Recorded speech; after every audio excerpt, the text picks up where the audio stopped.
the Cowboys normally keep 3 quarterbacks. Okay?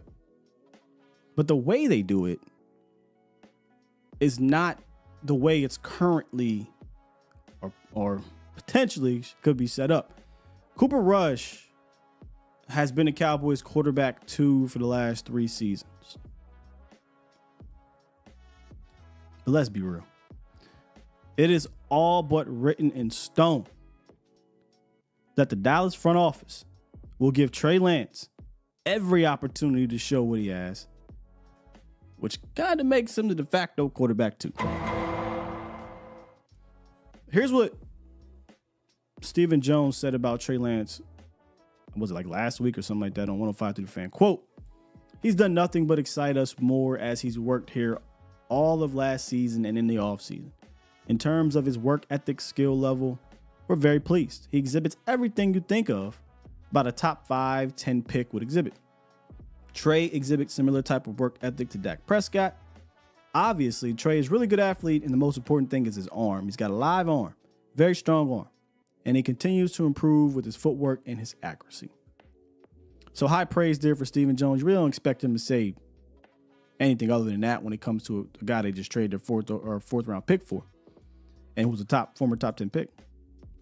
But I do think it tells you they're going to give him plenty of ops, right? Plenty of opportunities and reps to be quarterback 2. I personally think he already is without even going out there and competing for it. Because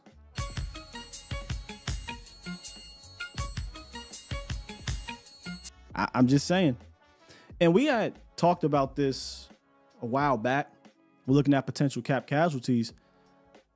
We're in a very weird situation at the quarterback position, right? Like I said, there's layers to this that goes beyond the backup fight. But the backup fight is even intriguing. Because you're talking about Cooper Rush, who has the complete trust and love of the staff, 5-1, right? That's the big thing we throw around with Cooper Rush as a starter when he's had to fill in. Knows the offense. He's a good player to have, good quarterback to have on the sideline to help with a young guy to develop. But he's going to cost you almost $3 million as a quarterback 3.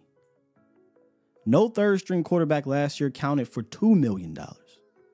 And the way that the Cowboys have structured their quarterback room under Mike McCarthy is franchise guy, reliable backup, project, essentially, developmental quarterback. And last year, that's how it went. Trey was your developmental guy, but you invested a 4th round pick.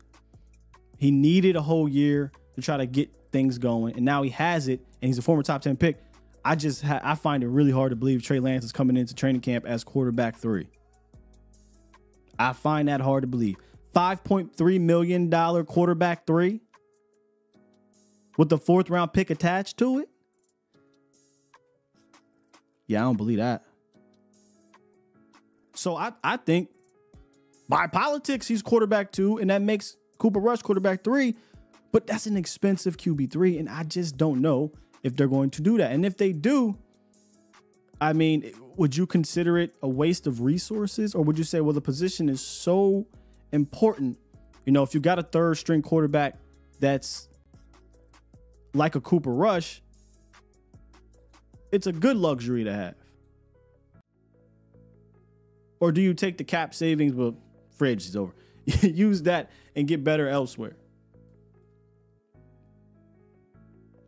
And the final thing about this quarterback room, again, we talked about this a while ago.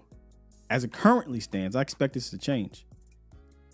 Every single last one of your quarterbacks on the roster has 1 year left on their deal. I mean, you talk about a plan toxic. I expect this to change, but I just think it's hilarious that you've got an entire quarterback room, a team coming off a 12-5 season, a team coming off of one of their players who finished second in MVP, in their prime, in his first year in a new offense, essentially, did that, and we're like, yeah, man, we may not have a quarterback period on the roster in 2025. Contractually, let me say that. Wild.